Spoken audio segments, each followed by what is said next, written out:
Hello everyone, it's me, Rocky Hayakaya. I am the host of the Women's Football Podcast, and we are here today for a special edition episode as we celebrate 500 days to go until the UEFA Women's Euro 2022 in England.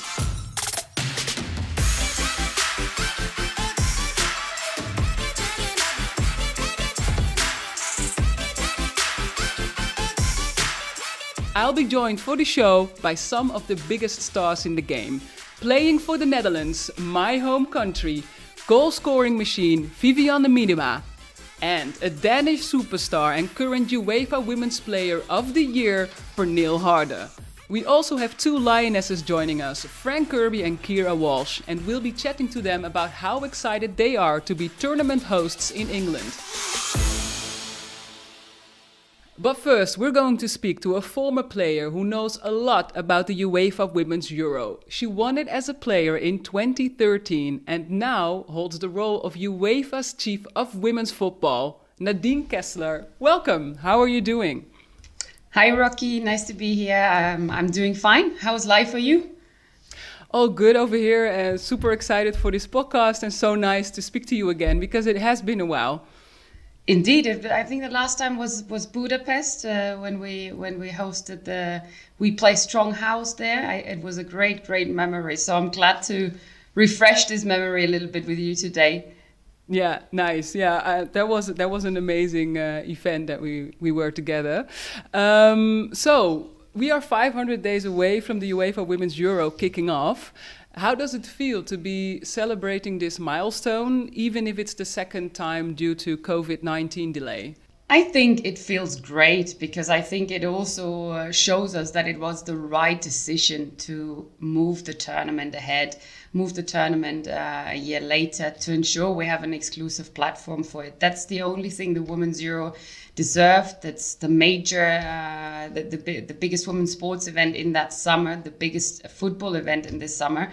So I think to celebrate the 500 days to go again is a good situation in the end, and it also, is a nice reminder and nice milestone for us to look forward to something really great, and we're all really excited about.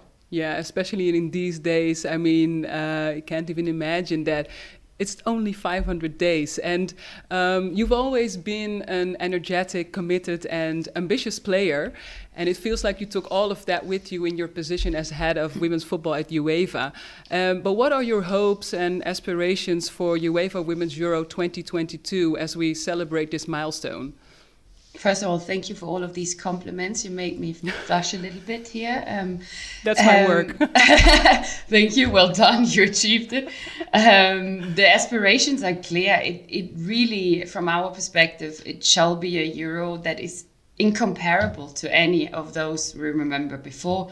It shall be record-breaking, an exceptional tournament that really will write a new story for European football. And I'm super confident that we will achieve this with all the partners and host cities and also the English Football Federation, fully behind that. So record breaking and nothing that can be compared with what we've seen before. So a great big festival. Nice. Hey, is it a tournament you think that you might be a bit jealous of because you won't experience it as a player? Is that the case, maybe? I can't lie to you. I mean, I will be so jealous.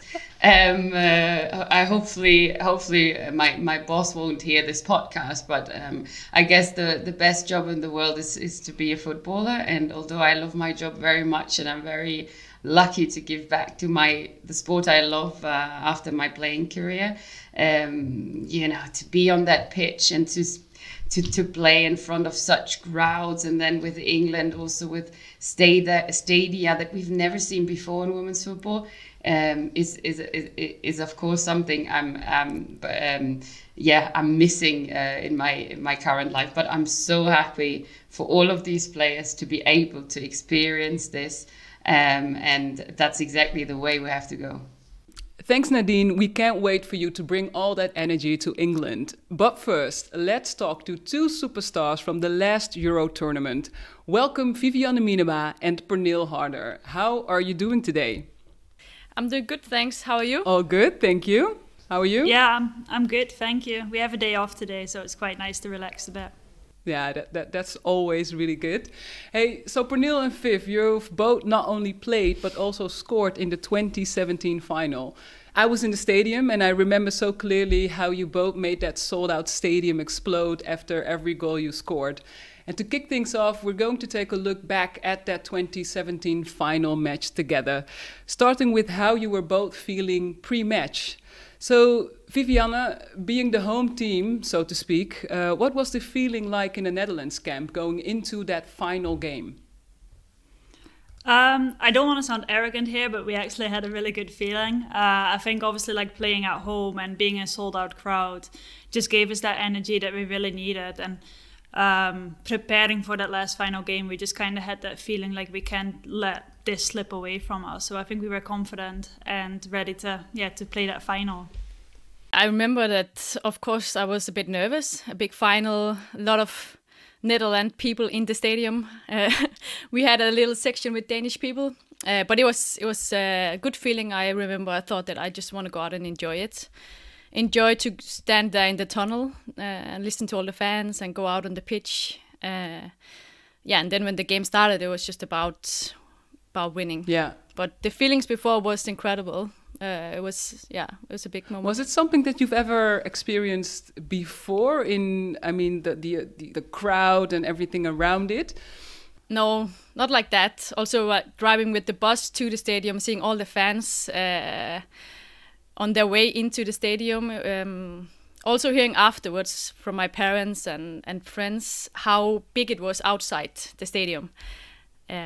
So no, I haven't experienced something like that before. A full stadium and a lot of noise. Okay. Hey, and Nadine, looking back, I know we can't really say maybe don't pick a side, but did you have any feeling going into this game like Denmark is gonna take it or the Netherlands, or was it like neutral?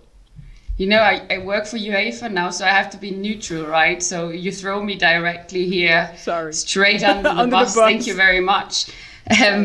No, I mean the tournament was tight anyway, and the final reflected how good both of these teams were. It was thrilling because they both were excellent. They had different playing styles, yes. There were different kind of tactics behind. But, you know, the way the Danish played and the way the Dutch played, you couldn't have said, the Dutch for sure are going to win this game because they were very dominant in all of their other games. The Danish were quite compact and had quite some decent tactics behind them. So I'm still staying neutral here, and I thank the girls for that fantastic game, and that was just, you know, an advertisement for women's football, really.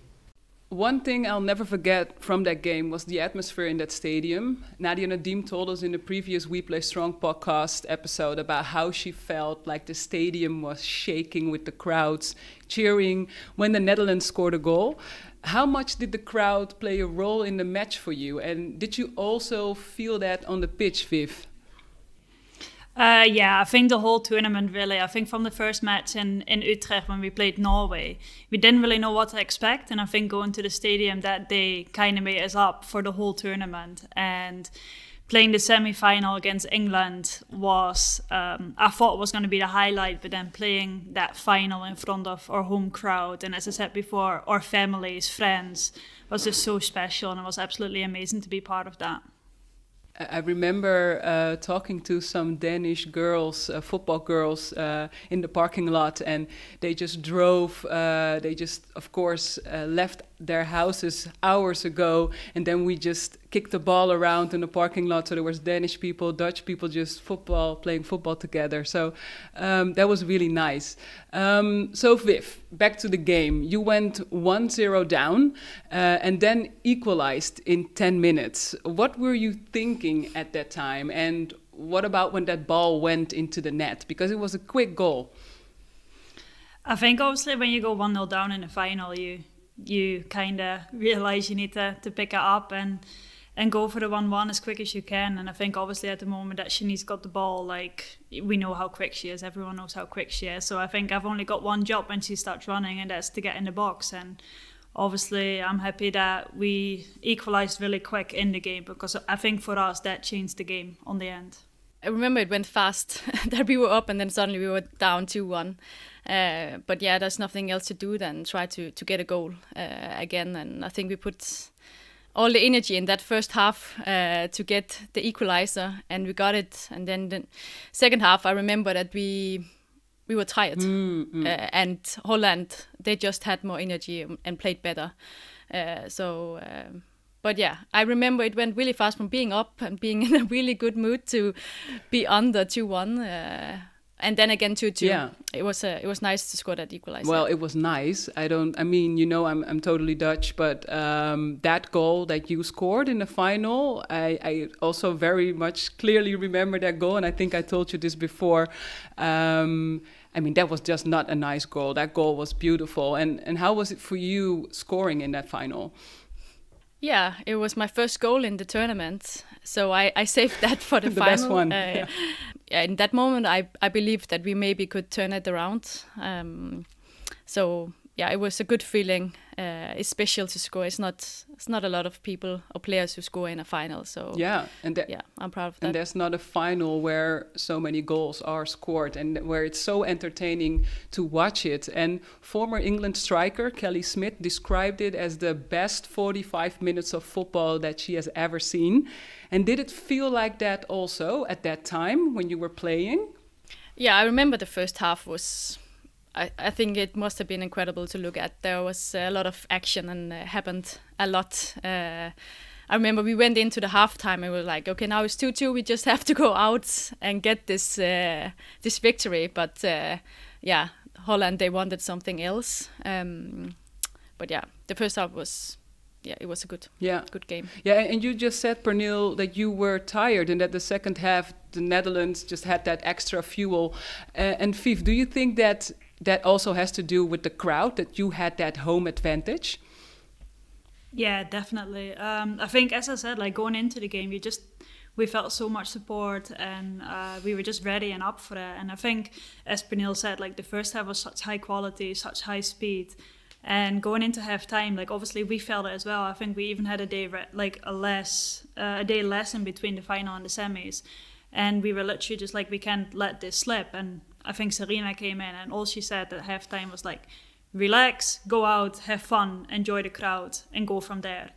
And that's what we done. And obviously, especially after half-time when we scored the 3-2 quite quick, it gives you extra energy, and you're just ready to play out those last 40 minutes. And yeah, obviously I'm happy with the end result.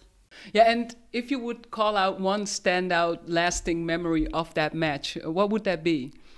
I think for me, I think Troelsgaard had a shot on goal in probably like the 86th minute that it was an amazing hit, and that just went wide.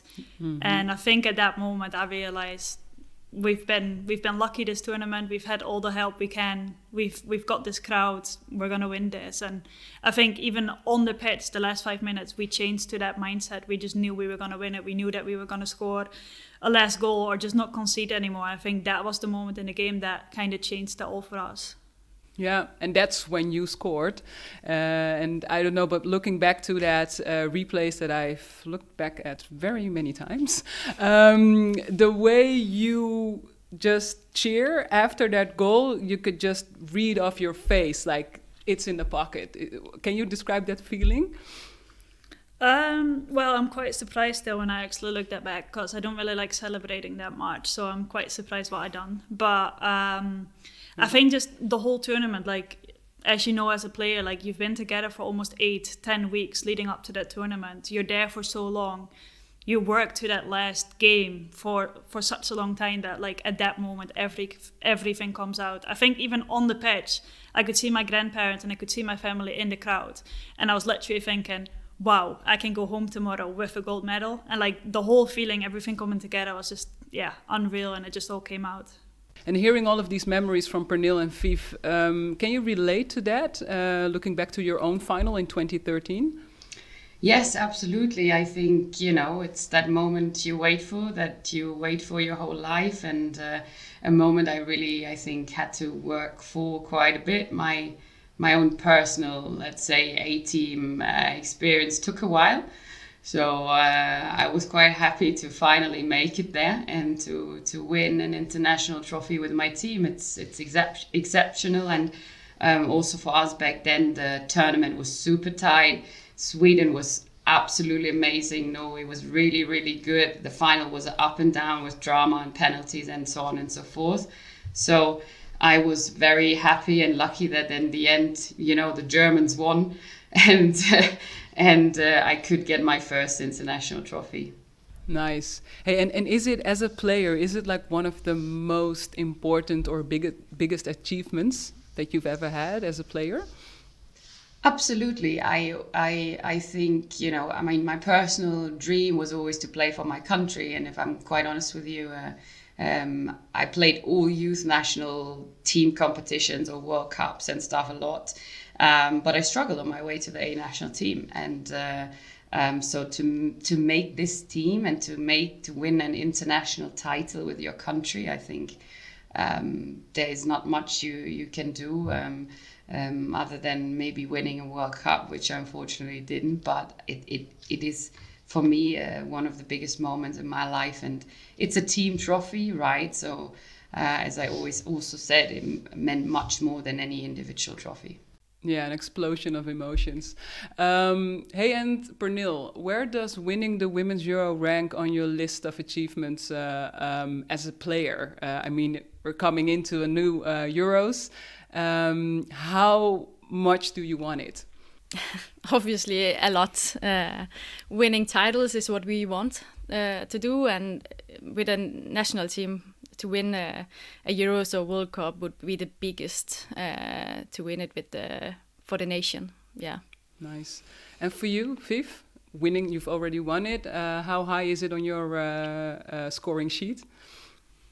To be honest, I just don't want Sarina and Arjan to win it with England, so I'm pretty sure that is an extra motivation for us to go into that tournament.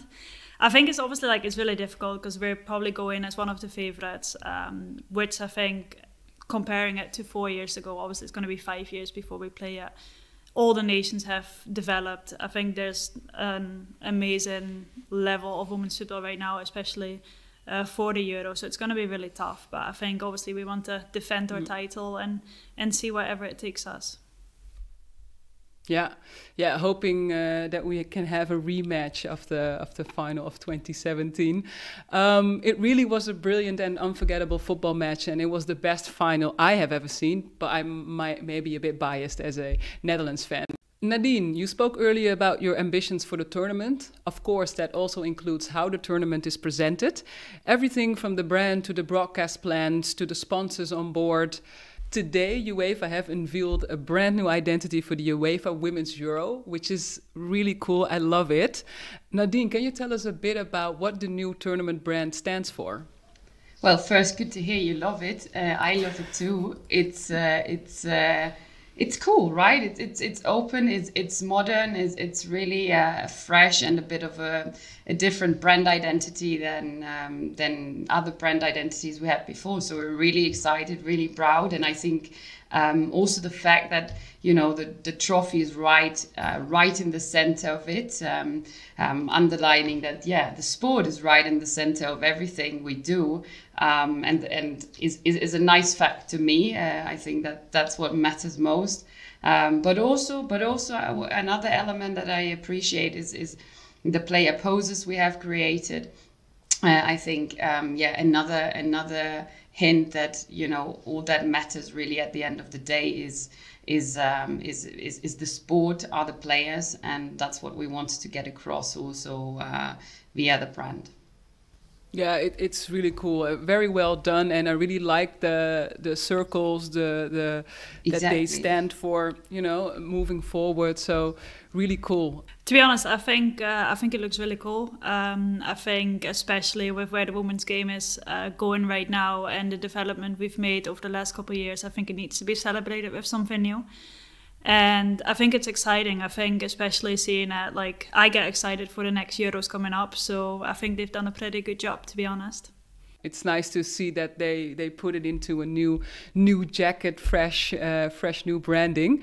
I love it as well. And as we've spoken about, we're seeing attendances at women's matches growing. And at the 2017 tournament, there was such a buzz in the Netherlands. I think the game has never ever seen that before. I remember leading a crowd of 15,000 people through the city, from the city to the stadium. And how important is this culture for the continued growth of the game?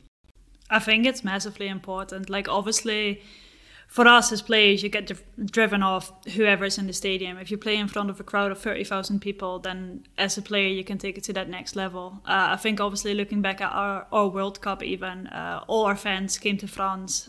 All our fans, I'm pretty sure, will come to England as well. And I genuinely hope as well that England can kind of give the same thing. And the moment, like, obviously, the crowd increases, more people will watch it, more people will invest in it, and it will just help, women's football grow. Yeah, it's important, and I think in every nation that's in the Euros, it will grow in each country. I feel like how it grew in Denmark after the Euros in 2017, it was massive. It just changed the perception of women's football in Denmark after that tournament, and I think that will also do that for the next tournament in England. And we know the football culture in England; it's huge, and I think the Euros will be so big, and like the quality of every team. We know that the quality in Europe is high, and I think we will see even higher quality in the games than last year's. Like we've said, that the quality have developed a lot the last few years. Yeah, and you both kind of have a home advantage playing in England and in these stadiums, so hopefully that'll help as well. So to finish this up, what is the one thing you're most looking forward to about the UEFA Women's Euro 2022, Pernille? Oof, I think I look forward to all of it. Being a part of it, represent my country in a big tournament, and just all the games with a lot of fans on the stadiums. Just all of it. Obviously, I hope that next year everyone can come back into the stadiums and we can have a normal Euros, and we go from there. And obviously, as I said, we hope to defend our title, and if not, then let's make it an amazing tournament for all of us. I think one of our biggest ambitions must be to bring people to the stadia, but not only bring them one time to the stadia, but more times repetitively. And the same applies for people who watch the game. We don't only want them to turn on once. No, we want them to come in regularly to support our sport regularly. And we, of course, also want this tournament to leave a legacy in England, but also across Europe, to inspire more girls and boys to pick up this sport. So I think engaging really with our audience regularly and in a way that we create a fantastic experience. I think that should be for sure our main ambition. So Viv and Pernille, thank you for sharing your memories of 2017, and thanks to you, Nadine, for giving us an insight into what is going to be an incredible tournament. Women's football is continuously growing its profile, and it's really clear that there are some big plans in store for us next year. You all wrote history, and who knows, we might see you again in the final at Wembley in July next year. Viv and Pernille, let's hope so, in my case, and also in your case. But I think our next two guests may feel different about that. Fran and Keira, thanks for joining us. How are you both doing? Yeah, all good. Thank you. How are you? Yeah, really good, thank you. Yeah, doing well. Let's get into it. It's not just the Women's Euro 2022, it's the Women's Euro 2022 in England. And Fran, how did you feel the moment you found out that the upcoming Women's Euro would be played in your home country? Yeah, I think it was really exciting for everyone. I think You know, we'd been told that obviously we were close to winning the bid to host the tournament. And obviously, I think now, obviously, with it getting postponed another year, I think the excitement's just growing more and more, and we just kind of want to get it going now. But yeah, it's really exciting. And for us, you know, we want to give everything we can to win on home soil, and hopefully we have a home advantage. Yeah, well, I know from experience that you will definitely have that home advantage. And Keira, do you remember where you were or whom you were with when you found out that potentially your first Women's Euro would be at home? I don't remember specifically who I was with, but as Fran said, I think, you know, we'd heard that we potentially would be hosting the Euros, and there was a lot of buzz around it, and who they were, obviously when they were going to announce it. And I just remember all the girls texting each other like really excited, and obviously it's such a big thing for women's football in England that we're going to be hosting it. So yeah, I think everyone was just so excited, and we're all just buzzing, texting each other. Yeah, just really happy. Cool. And is it like an extra like boost that it gives you, like, I really need to be there, I really need to get into that and get into the team? Yeah, I think so. I think obviously because it is on home soil and there's going to be a lot of people we know at the games, and it's such a special thing for women's football in England, and maybe once in a lifetime in our career. So yeah, obviously it's going to be massively important, but yeah, I think just keep doing what we're doing and hopefully we'll get picked for the squad. Yeah. Okay. Hey, and Keira, you're originally from Rochdale, just outside of Manchester. How incredible would it be to play a Euro match in Manchester, or even bigger in the Wembley Stadium? Yeah, I think it would obviously be unbelievable to play a game in Manchester at the Euros for England. I think that would be such a special moment for a lot of the girls in the team. I think there's quite a few from up north, so that would be incredible. And obviously to play in Wembley, that would mean that we've got further in the competition. So yeah, that would be so exciting. But I think as a team, we'd probably just be taking it step by step. But yeah, you know, playing at Wembley in a Euro final, semi-final, you know, it would be unbelievable. Yeah. I mean, if you can picture it, you can make it happen, I think. So, Fran, can you remember the sea of orange fans? The funny thing is, I actually led that orange sea because I'm like the MC of the orange fan zone. That's also one of my jobs. Do you think that there will be a sea of red and white for England? Yeah, I think so. I hope so. I think the game is growing in this country, and I think every time we've played, you know, at home, we've always had a really big crowd. So I think for us now, you know, it would be amazing to see, especially like Keira said, going down to Wembley, or, you know, playing in the semi-final, final, and seeing just everyone there in their England shirts and chanting. I remember I watched the men's, and the men's wasn't even in England, and I was watching it, and you could see all the videos of people, you know, celebrating, throwing their drinks up in the air. You know, it would be amazing to kind of get that kind of buzz going. But yeah, I think, you know, as soon as we start to build and, you know, we get into the year of the Euros, I think you'll see a really big shift in, you know, people getting excited and getting involved. So hopefully we'll get that sea and, you know, like give us a bit of a home advantage, because I remember turning up to that game in the Netherlands, and I just remember seeing orange everywhere, and it was like, wow, like this is incredible. So hopefully, you know, we can get the same kind of reaction here. So you're automatically assigned to Group A as hosts. Is there any team you would not like to have in your group, Keira? I think, you know, you've got to beat all the teams to win the tournament anyway, and I think, you know, as a group, I think we have that winning mentality where we'll happily play anyone. But yeah, I think obviously France, Holland, you know, they're strong teams, Germany, but ultimately, like I said, you're going to have to beat them later on in the stages anyway. So I think regardless, you know, we're kind of looking to start strong and obviously finish the tournament strong. Yeah, I already thought that you were going to say something like that. And Fran, is there a team that you do want to play against? Is there like a team that you're like, okay, yeah, I really want to beat their asses? I always think with this kind of question, I always want to play teams that maybe we haven't come up against, because I think it just poses a different kind of question. But yeah, I mean, you always want to play in the big games. You know, you always want to play in against a bit like Keira said, you know, the top teams. But as much as you don't want to play against them, you do want to, because you want to test yourself and you want to see how far you can go. But I always like to play against teams that maybe I haven't had the chance to play against. Just to play someone new, to get, you know, a cap against someone new, I think is quite special, and you build them all up at the end. But yeah, I mean, I wouldn't say specifically one team. I think it's just getting out there and playing anyone that we come up against, really. Yeah. Okay. So the host nation of the Women's Euro has gone on to be champion 4 times since 1987. Are you feeling that pressure as having that home advantage, hosting the tournament? Is the pressure like is it more than if you wouldn't play at home? I mean, of course, there's a pressure when you're playing in front of a home crowd, and hopefully we can keep that tradition going with the home winners since whenever it was. But yeah, I mean, I think there is a pressure, but I think also that you've got the full country supporting you and backing you. I think it can give you that bit of adrenaline, that bit of motivation that you need to go on and win it.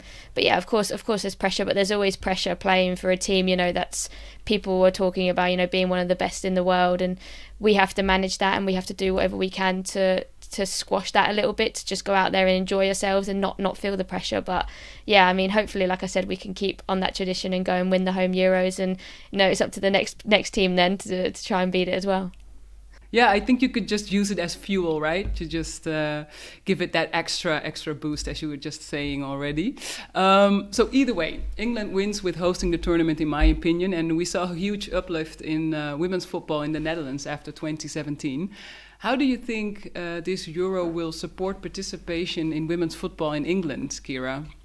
Yeah, I think it's massive. I think obviously it's an opportunity for young girls to see incredible talent in the women's game from all across Europe, not even just from England. I think they're going to have the chance to see the likes of Pernille Harder, Vivianne Miedema, playing for their countries, and that there's such top players in the women's game. I think it's only going to encourage younger girls to get involved and hopefully participate in women's football, and obviously that's just going to keep the game growing in England.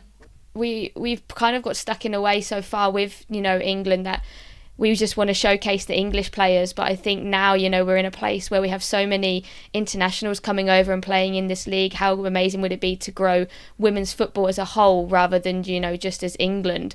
Because then I think it encourages more and more people to get involved in it, get watching it. And like Keira said, when you've got the likes of Pernille Harder, Vivianne Miedema, these players are already playing in this country. So the more exposure we get for them, the more exposure women's football will get on a whole in this country. So yeah, I think people watching will be enjoying what they're seeing, and hopefully that means that they'll be able to come down and watch a WSL game eventually.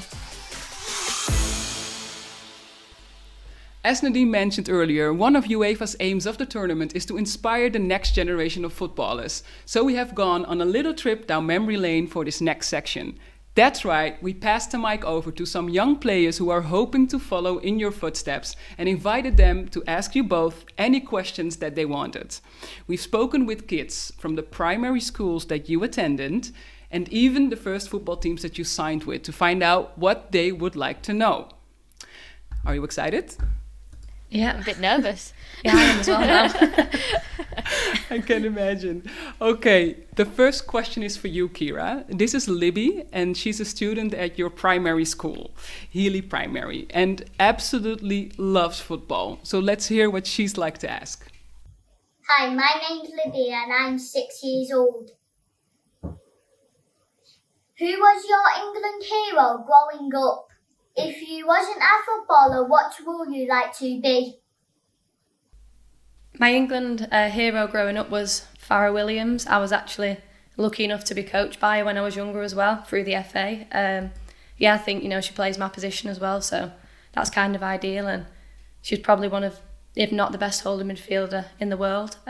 She was definitely my England hero growing up. And I don't actually know what I would be if I wasn't a footballer. I feel like I'd be a geography teacher or something like that. That was my favourite subject at school, and I know it's quite boring, but yeah, I think I'd probably be a geography teacher, something along those lines. She was so cute. Right? Okay, cool. Next up, we've also spoken to a player, Chloe, at the first team you played for, Fran, Reading FC, and here's your question. Hi, my name is Chloe Prangley and I'm 11 years old. As a young footballer, who inspired you to pursue your dreams? That's an interesting question, because I never really needed, anything to inspire me. I just knew I wanted to play football when I was younger, but I'd definitely say my family were definitely the drivers in me playing football. And yeah, I mean, I just loved it. I didn't need to kind of, look at anyone or anything. But, you had your idols growing up. Mine was Thierry Henry. So I think he definitely inspired me to play. But yeah, I think I just loved football from minute one. So yeah, I think my family, Thierry Henry, and then, just the love of the game. And Fran, how do you feel being an inspiration for players like Chloe? Yeah, it's always a difficult one because, I think Keira would say the same. We don't see ourselves as role models. We see ourselves as just footballers. We play a game that we love to play and that everyone loves to play in this country. So I think it's always a bit strange when you've got people saying that you're an inspiration or a role model, because I'm just doing something that I love to do and that I've always loved to do since I was a kid. So yeah, I mean, it's really nice, and it's something that I think we all really appreciate, and we all try and make sure that we do everything we can to highlight the positivity in women's football. And as long as we keep doing that, then hopefully more and more young girls will play. Yeah, I just think that it's amazing that, I mean, your inspiration was Thierry Henry, and then these younger girls, they can just look up to you and to Keira and be like, one day I can be like them. So yeah, but I can imagine that, like, getting all of these like compliments about that, and you're just being you. So here's Elsie from Blackburn Rovers. Hi Keira, I'm Elsie and I'm 10 years old. My question for you is, what is your most memorable moment in your football career so far? Good question. Yeah, it is a good question. I think my most memorable moment is definitely going to the World Cup. I think that was obviously my first major tournament with the England women's seniors, and I was lucky enough that I got picked for the tournament with my best friend, Leah Williamson. I think we've grown up playing football together, and that was such a special memory for both of us that we went to our first major tournament together, and we both made our debuts in the competition. So yeah, that was really special for us both, and it's something that we still talk about now. So yeah, that's definitely my most important thing in my career so far. You both have so many online fans, so of course we didn't want to leave them out. Georgios is running a really popular fan page on Instagram for you, Fran. You probably already know that, which is at Fran Kirby Daily, and he would like to ask you a question. Hi, my name is Georgios, and I am 17 years old. I wanted to ask you, how does playing for England compare to playing for your club? Yeah, that's always a difficult one, because I think you find pride in doing both. Of course, obviously representing your country, it's just incredible. You get to go out singing the national anthem, and you're representing your country, so I think it's always a little bit more special. But I think in this country, I think you both pride your club and your country, but of course you grow up and you always say I want to play for England, I want to play for England at Wembley. So I think it's always it's a childhood dream to play for your country eventually in your career. So yeah, I mean, it's always a difficult question, but obviously playing for England, singing the national anthem, wearing the white shirt, it's just incredible, and it's something that I'm never going to take for granted, and it's really special. Cool. Okay, next up again for you, Keira, is 9-year-old Lucy. My name is Lucy Machin. I'm 9 years old and I want to ask Keira Walsh a question. Do you have any pre-match superstitions? I have quite a few actually. I think I'm quite a superstitious person, especially when the team's on a winning streak. I tend to find new ones, pick new ones up along the way, which is a bit weird, but I put my shin pads on the opposite leg to what they're supposed to be. Don't know, I feel like I just did it one game and the team won, so I kind of still do it now, and I always tie my left shoelace before my right, and I'll do it before the warm-up, and I'll come back in and do it again before we go out for kick-off. Nice. All right. I really love this one. It's from the 10-year-old Grace, and it's for you, Fran. My name is Grace Taylor, I am 10 years old, and my question is, when you get called up into the national team, who is the first person you tell?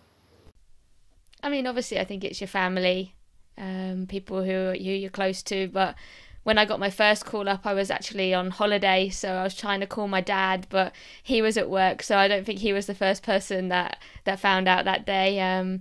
But yeah, I think it's always my dad. He's always the first person who I tell that I'm going into camp. And yeah, I think your family is always the first people. And of course, most of the time you find out when you're with your teammates or whatever, so you're kind of talking about it.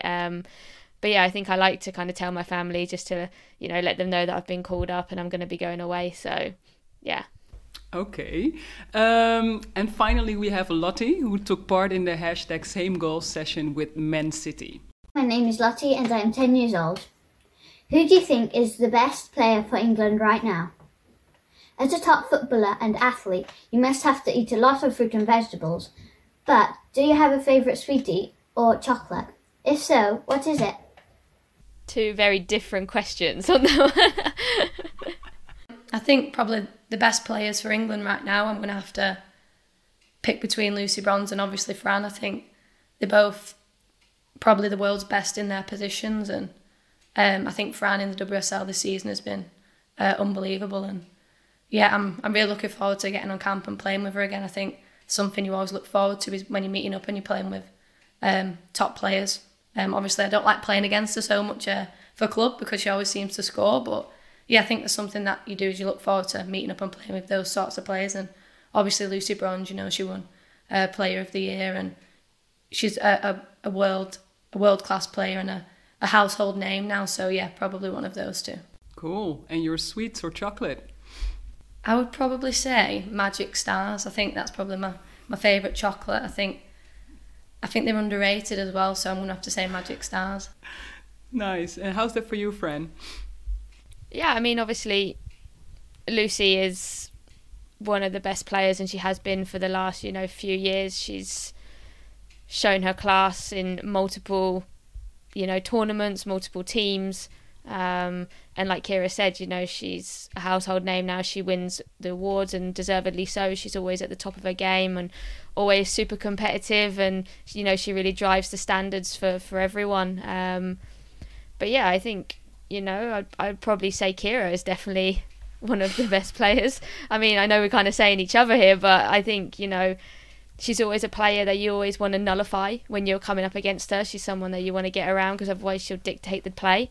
And, that's when you're playing against her, that's not a good sign. But like you said, when you're in the same team as her, it's great because she's going to find you in them pockets, so she's going to play the pass that, puts someone through. So yeah, I mean, I would have to say Lucy and Keira for sure. But I think we have so many quality players. Ellen's just gone on to break the WSL goal scoring record at City as well, and Ellie Roebuck was nominated for best goalkeeper in the world. So I think we have so many top quality players who are deservedly so of their titles, and hopefully we can all come together and win a trophy all together eventually.